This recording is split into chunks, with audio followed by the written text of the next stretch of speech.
राधा वल्लभ की जय, वृंदावन धाम की जय, हनुमान जी महाराज की जय, राधा रानी की जय। नमो प्रभु रामचंद्राय रावणादि संहारणम। नमो स्कंद प्रारंभ सुख सागर, पेज नंबर 448, प्रथम अध्याय से सुखदेव जी द्वारा वैवस्वत मनु की वंशोत्पत्ति की कथा का वर्णन।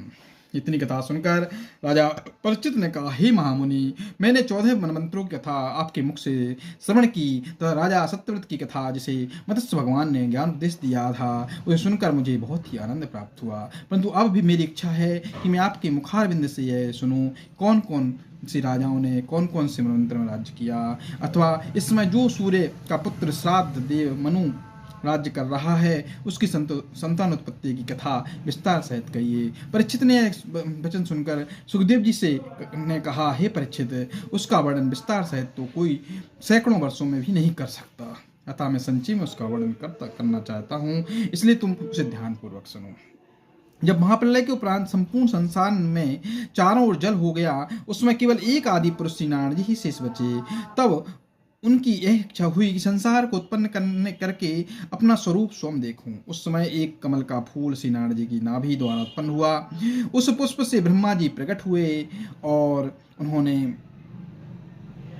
श्री नारायण जी के आदेश अनुसार मनु नामक एक पुत्र की रचना की। उस मनु के हृदय से मरीचि ऋषि उत्पन्न हुए और उनके कश्यप नामक बालक की उत्पत्ति हुई। कश्यप से सूर्य उत्पन्न हुए और सूर्य से श्राद्ध देव मनु का जन्म हुआ।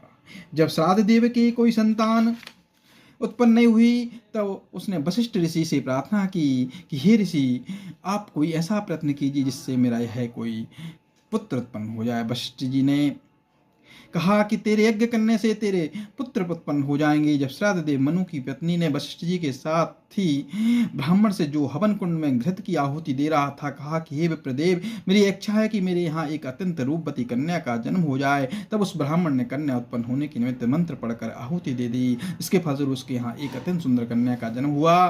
तब वशिष्ठ जी ने उसका नाम इला देवी रख दिया। उस समय श्राद्ध देव मनु बोले कि हे मुनिनाथ, मैंने तो पुत्र उत्पत्ति के निमित्त यज्ञ की रचना की थी, फिर बड़े ही आश्चर्य की बात है कि मंत्र का फल विपरीत होकर कन्या कैसे उत्पन्न हो गई। बोलो कृष्ण भगवान की जय, राधा वल्लभ की जय, वृंदावन धाम की जय, हनुमान जी महाराज की जय, राधा रानी की जय।